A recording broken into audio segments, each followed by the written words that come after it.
Pozdrav svima, ja sam Matija. I ja sam Ema, a mi smo se upravo vratili s našeg Work and Travel programa. A ako vi razmišljate da napravite istu stvar, ovaj video je upravo za vas. Zamislili smo ovo ovako da sjednemo s vama da malo prokomentiramo sam postupak prijave. Što sve trebate znati, što sve trebate napraviti, tako da vam bude možda lakše i odabrati agenciju za vas. Tako je, znači Work and Travel program je namijenjen primarno studentima, razmjena se većinom dešava naravno na ljeto, princip samog programa vjerovatno znate, ali samo za osnovno, otprilike mi smo 3 mjeseca radili i onda smo mjesec dana proveli na putu za kojeg smo znači zarađivali ta 3 mjeseca. Želimo s vama znači proći postupak, sjedimo s vama ko s prijateljima, znači nikakvo ništa stručno i to, nego isto onako kako bi mi svojim prijateljima. Kroz naše iskustvo, da možda steknete nekakva nova znanja i možda ako imate kakvih pitanja, onda da vam damo i odgovor na njih. Tako je. A za sva ostala pitanja, naravno, tu su komentari. Ema, šta smo prvo napravili kad smo odlučili ići na Work and Travel program? Pa prvo je bilo bitno izabrati agenciju. Mislim da je to onako najbitniji postupak, jer ako odaberete krivu agenciju i ako vam se desi neki problem, ta agencija vam treba pomoć. Mi smo se odabrali za agenciju CCUSA i mislim da nismo pogriješili. A ima jako puno agencija i jako puno vremena treba da prođete kroz svaku agenciju i da vidite što ona nudi. Tako je. A zašto su u stvari agencije tu? Zato što vas neko treba voditi kroz sam postupak studentske razmjene, a isto tako neko vam treba sponzorirati vizu. I to radi upravo agencija. Ko što je Ema rekla, mi smo odabrali CCUSA agenciju i govorit ćemo iz te perspektive, iz tog iskustva. Naravno, postoje još neke agencije, ali ovaj video vam može poslužiti u svaku ruku da si izaberete agenciju i da čujete malo kako je u stvari sami postupak Work and Travel iskustva.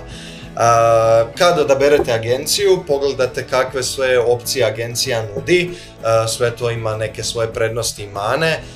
Naprimjer, sa CCUSA s kojim smo mi išli smo imali opciju izabrati Job Fair, tako je, na koju smo mi išli, gdje onda plaćate u stvari agenciju, osim toga da vam sponzorira vizu, da vam i nađe poslodavca, to jest da vam ponudi neke poslodavca i onda vi pogledate listu. Tako, izaberete iz te liste ono što se vama najviše sviđa. Da, znači poslodavca, saveznu državu i tako dalje. CCUSA još ima i Independent i Placement vrstu programa. Independent je za studente koji se vraćaju nazad na program, znači imaju poslodavca i onda im agencija u stvari samo treba sponzorirati vizu i pomoći im rješavajući nekakvu papirologiju.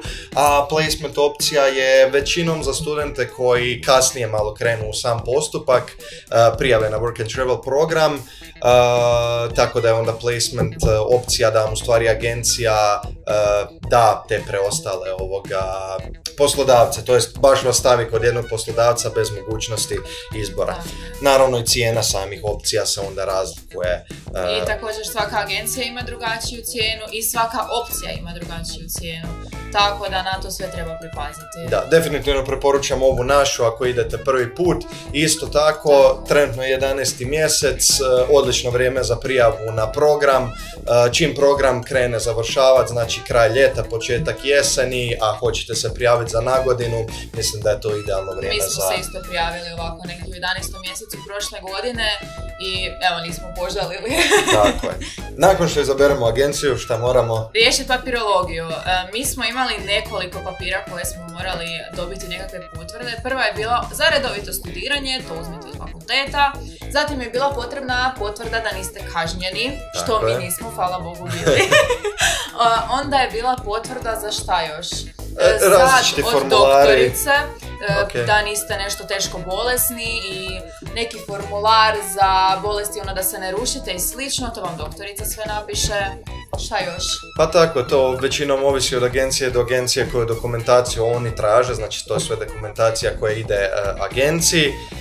Kad smo ispunili sve te formulare i tako dalje, usput smo i platili prvu ratu programa, nakon toga i smo imali sami intervju sa agencijom nekakav bazičan intervju da procijene vaše znanje, kompetencije, znanje engleskog jezika u govoru i tako dalje. Dobijete ocjenu za svoj engleski jezik, mislim da je bilo ocjena do 4. Tako, mislim da je od 1. I onda po tome, ovisno koliko poslodavac traži da vi znate zapravo taj engleski, po tome ćete i vi dobiti nekakve te ponude poslova. Recimo, ako ne znate baš dobro engleski, a poslodavac traži izričito 4 od 4 znanje engleskog, onda taj posao ne budete radili, nažalost. Ali to je po meni i fair.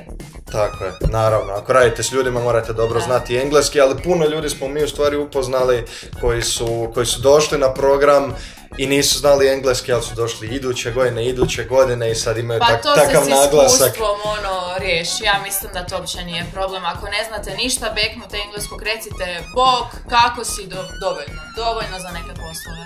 Tako je, samo je bitna volja, jel tako? Nakon što agencija utvrdi da ste vi u redu za njih, da imate potrebna znanja, kompetencije i tako dalje, plaćate drugu ratu. Tako je, barem je to tako išlo kod nas sa ne mora biti da su kod drugih agencija iste stvari, ali otprilike je sve slično. Tako je. Nakon intervjua sa samom agencijom ide odabir poslodavca. Kao što sam rekao, mi smo dobili nekakve opcije, različiti poslodavci u različitim saveznim državama, različiti poslovi kod tog poslodavca i tako dalje. Kad odaberete poslodavca, onda imate nekog koordinatora koji vam pomaže, naravno koordinatora iz agencije, koji vam pomaže stupiti u kontakt s njima, koji dogovara prvi sastanak i tako dalje. I basically on je uvijek tu, kad god pošaljete mail, dobit ćete odgovor, tako. Nakon toga je trebalo malo da obavimo intervju s poslodavcem, da ne idem previše u detalje, par mjeseci. Svaki intervju je različit. Svaki intervju je različit, naravno. Svaku poziciju, sve. Koji za sve ovoga poslove uobičajeno. Nakon toga imamo DS 2019 formu koju vi morate potpisati. To je kao neki job offer gdje je zapravo, kako bi to rekli na hrvatski, ugovor o radu. DS 2019 forma je forma koju dobijate od agencije i onda s tom formom, ta forma služi u stvari da se možete prijaviti za J1 vizu. J1 viza je viza za sve studente koji su na Work and Travel programu i koji su na nekakvim drugim razmjenama, ne mora biti naročito ova. To znači dobijate od agencije kad završite intervju s poslodavcem, a job offer dobivate od poslodavca.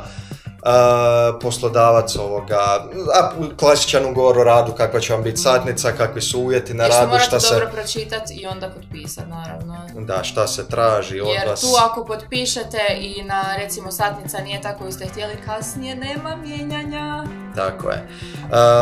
Nakon toga... Servis. Tako, plaća se SEVIS. SEVIS je Student and Exchange Visitor Program. Sam da platite nekome zaduženom da vam izda taj broj, to nije bilo ništa previše skupo, ali taj servis vam, na primjer, treba da u stvari budete da službeno odete, znači, u američki program za razmjenu studenata. Znači, kad imate potpisan job offer, kad imate DS 2019 formu, kad ste platili servis, s time uplatiti, znači odabrati termin za vizu u ambasadi. Mi smo išli u ambasadu u Zagreb, trebali smo i platiti taj termin, odnosno samu vizu, i tamo kad smo došli odraditi intervju, oni većinom pitaju nekakva totalno basic pitanja, gdje idete, morate znati naravno kako vam se zove poslodavac, koje mjesto idete, gdje imate smještaj i kada idete. To su otprilike bila pitanja na svakom intervju. Ima više, ima manje pitanja, ali uglavnom 2 minute možda po intervju. Ništa strašno i nemojte nositi laptop na taj intervju, zato što u ambasadu ne puštaju ljude s laptopima. Morat ćete ga ostaviti vani. Tako je. Da ne idemo u detalje, to bi moglo biti zaseban video, zasebno iskustvo u američkoj ambasadi. To što Ema kaže, znači ostavite laptop i svu veliku tehnologiju doma, tak i tak morate na security ostaviti mobitel, novčanik i tako dalje, ali laptop ne dopuštaju, pa je to zgodno za spomenuti. Naravno, ovisi u kojoj ćete ambasadu ići. Ako ste iz Hrvatske ili studirate u Hrvatskoj, onda pretpostavljam da ćete ići u Zagreb. Srbija, BiH imaju, znači, svoje ambasade u određenim mjestima. S time da su nam rekli kolege iz Beograda da je njima bilo zgodnije doći u Zagreb. nekakvu vizu. Sad zašto, ja nemam pojma, ali sjećam se da su to bili spomenuli. Isto tako, ako ste student koji studira negdje izvan svoje matične države, onda možete u tom gradu ili državi u kojem studirate otići obaviti intervju i sami razgovor za vizu. Nakon što smo odradili intervju u ambasadi, čekamo da nam dođe putovnica nazad s vizom i nakon toga kupujemo let, to jest kupili smo let, to smo mi napravili na svoju ruku zato što imamo već iskustva s tim. Kad dugo kupujete, jednostavno sami ćemo pogledati kad nam najviše odgovara, koji datum, u koliko sati, bit će nam jednostavnije nego nekog traži da to napravi za nas. No na sreću, ako niste iskusni u tome, ima jako puno agencija, čak i ove naše agencije CIS USA bi vam pomogli, znači da pronađete kartu koja bi vam odgovarala i da ju kupite. Tako, znači imaju putničke agencije zadužene za to, imaju neke agencije za studente. Tako da to stvarno nije problem. Tako je, naći ćete nešto ako ne znate kako. Što se tiče leta. Nakon toga CIS USA nas je tražio da potvrdimo u njihovom sustavu, to jest na njihovoj web aplikaciji, vizu, je li nam odobrena, datume leta, odlaznog i povratnog. U međuvremenu smo se dogovarali s poslodavcem, neke detalje. Kako započeti, gdje započeti, pa dobit ćete od poslodavca recimo ako trebate nekakvu odoru kupiti, uniformu ili nešto slično, to ćete odmah sad dogovoriti. Tako je, da. I velika stvar, smještaj, gdje ćete boraviti. Iskrena preporuka od studenta koji su bili na prvoj godini Work and Travela, to je od nas, je da ako poslodavac nudi nekakav smještaj, da uzmete taj smještaj. Naš smještaj je bio skuplji, na primjer, kod poslodavca, međutim, ko stranom državljanu, ko osobi koja nije nikad bila u toj državi, konkretno znači u Americi, jako je teško naći smještaj i znamo ljude koji su se baš jako namučili s tim. Tako da nama je u stvari bilo to dosta lagano jer smo se uspjeli sve dogovoriti sa samim poslodavcem. I imali smo sami svoj apartmančić sa svojim WC-om, svojim sobama i svojom kuhinjom, što je zapravo jako rijetko tamo. Većinom su to nekakve velike dijeljene sobe s velikim kuhinjama u kojima je 20 ljudi, tako da dobro pogledajte to i mi smo stvarno jako bili sretni i s agencijom i s poslodavcem. Tako je. Ako ne da poslodavac smještaj, to tako ne pruža tu mogućnost, većina ili pomaže u tome, ili se obratite agenciji, trebate se znati snaći ovoga, to će vas i naučiti između ostalog čitav program. Nakon toga? Pre-departure, znači imali smo nekakav kratki sastanak sa našom agencijom prije samog leta gdje nam je objasnio kako to sve funkcionira. Pravila nekakva tako i čega se treba pridržavati, na što pripaziti, vrlo jednostavno zapravo. I odgovorio na neka naša pitanja koja smo imali. Tako, mislim da je taj sastanak obavezan sa neovisno o kojom agencijom idete da vas pripreme malo ovoga i daju vam nekakve osnovne sat vremena možda informacije, da, ali prije samog procesa, čim gledate ovaj video znate da ste već u postupku istraživanja, pričajte s ljudima, sa studentima koji su bili možda na Work and Travelu, da će vam stvarno super Ima puno raznih grupa i po Fejsu i svugdje gdje možete tražiti iskustva za točno mjesto gdje idete, za poslodavca, da li ima tamo mogućnost da sami birate smještaj ili slično i najbolje uvijek naći nekoga ko je išao na to mjesto prijašnje godine kako bi vam dao nekakve najsvježije informacije, eto. Tako je, i sam postupak ovoga, procedura, papirologija za agenciju, papirologija za ambasadu, papirologija za poslodavca. Mi se tu žalimo kad treba obaviti nekakvu papirologiju. Bože, bilo je puno papirologije, ali sve je redom, postepeno, bitno da krenete na vrijeme i nije to nikakav problem. Nakon toga letite u Ameriku, naravno s kojom ste avion kompanijom odredili i tako dalje, znači niko vas ne vodi naravno za ruku, nego tad ste Dobro, ti si mene vodio. Tad ste sami na sebi, ili ako idete s ekipom, to jako potiču, to nismo spomenuli, ako idete s ekipom, s grupom ljudi, ako imate prijatelje ili nešto. Ako idete u paru to je super opcija, ali znamo puno ljudi koji su i sami otišli na program. Jako puno ljudi i našli su uvijek tamo nekog s kim bi se skompali. Tako je, jer iskreno ako ćete čekat na nekog da nešto napravi skupa s vama, čekat ćete čitav život, a ako to stvarno želite, onda idite sami, nemate ništa za izgubiti, ništa strašno ne bude, jako puno naših prijatelja išlo samo, čak jedan dečko je proputovao cijelu Ameriku sam nakon work and travela, tako da... Da, i nađu se uvijek ekipe, to što Ema kaže, za putovanja, jel? Tako je, ali ako imate nekoga s kim želite ići, agencija će vas uvijek prihvatiti da idete skupa, ne budu vas razdvojili, tako da se ni zbog toga ne morate brinuti. Tako je. To je u cilju. I da, ako vas zanima kako traje taj dugačak let i tako dalje, pogledajte ga, bit će to negdje u kurtu, snimali smo takvo iskustvo. Kad smo došli u Ameriku, se sjećaš šta su nam dali tamo na imigraciji? I-94 formu. Tako je, I-94 formu. Što je to ono bilo? Dobijate od graničnog policajca. To je forma, to jest vi ne dobijate u stvari formu, nego kad vas registriraju tamo u sustav, dodjeljuje vam se jedan broj. I onda samu I-94 formu njoj pristupate preko interneta, preuzimate ju i printate ju zato što vas mogu tražiti kad idete po svoj social security number, ali o tom ćemo malo poslije. Samo znajte da taj broj dobijate da kad morate dođete. Morate ga sačuvati. Tako je.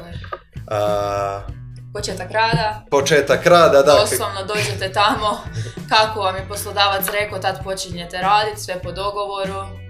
Tako je, kreće znači sam work and travel. Odnosno work dio. Da, na primjer mi kad smo došli u Ameriku smo imali par dana lufta, to si ostavite da... Jet lag i sve, da malo istražite okolicu, upoznate ljude. Pripremite se za jet lag, pripremajte vrijeme kad ćete ići spavat, možda dan ranije. Mi smo dan ranije, nismo stvarno par dana ranije se prebacivali na vremensku zonu, s tim da smo išli na zapadnu obalu, bilo je 9 sati vremenske razlike usporedbi s Hrvatskom koji ide na istočnoj 6 sati i tako dalje.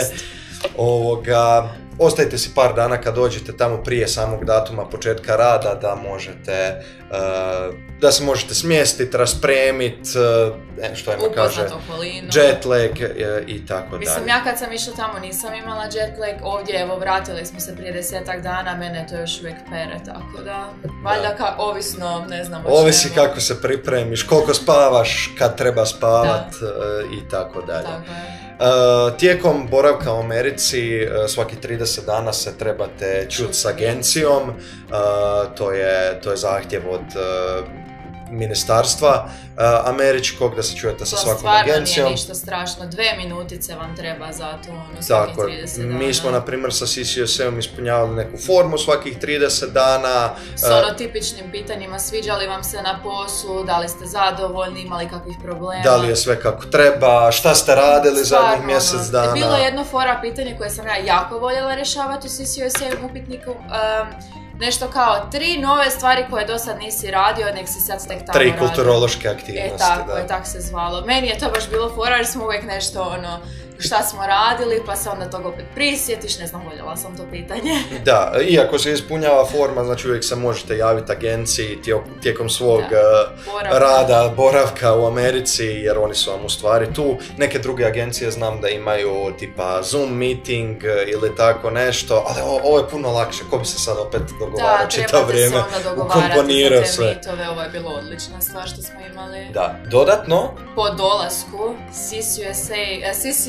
CCN number, znači social security number koji trebate izvaditi, trebate otići u nekakav ofis koji vam je najbliži i izvaditi taj social security number koji ćete sačuvati i također ne smijete to ni slučajno baciti ili izgubiti kao što sam slučajno ja. Da, znači kad dođete u Ameriku, prije samog početka rada u stvari možete otići u Social Security office. Social Security number je nešto ja bi to usporedio s našim OIB-om, znači bez tog broja ne možete ništa, ne možete dobiti plaću, ja mislim da ne možete u nekim bankama čak ni račun otvoriti, ne možete drugi... Služi vam za povrat poreza, što je dosta bitno. Ne možete drugi posao naći ako ga tražite bez social security numbera, tako da obavezno znači otići prvih tjedan, dva do social security office-a, riješiti te papire i onda će vam oni dostaviti samu iskaznicu koja je u stvari kartonska iskaznica, to me bilo malo šokiralo, ali dobro. Dodatno, u stvari prije nego što dođete u Ameriku bi dobro bilo naći internet provajdera, pošto naravno roaming usluge su užasno skupe. Mi preporučamo Mint. Ako imate mogućnost eSIM kartice, odlična stvar. Ako nemate, opet odlična stvar, ali ćete ju morati naručivati fizički na adresu tamo u Ameriku, tako da imajte nešto za prvu ruku. Ali brzo dođe kroz 5 radnih dana. Tako je, i odlična stvar je imati broj u Americi zbog trgovina i svih ostalih njihovih servisa, Amazona i tako dalje, većinom prihvaćaju. Pa mislim, u svakoj njihovoj trgovini imate popust, skoro svakoj trgovini, ako upišete svoj američki broj, tako da ga svakak se isplati. Da, odlična stvar, znači uzete SIM karticu sa brojem ili običnu SIM karticu, uglavnom s nekom tarifom i brojem. Mint je bio relativno dobar, a imali su povoljnu cijenu ovoga, naspram drugih. Tako da... Samo se pripremite da tamo baš internet ne šljapi.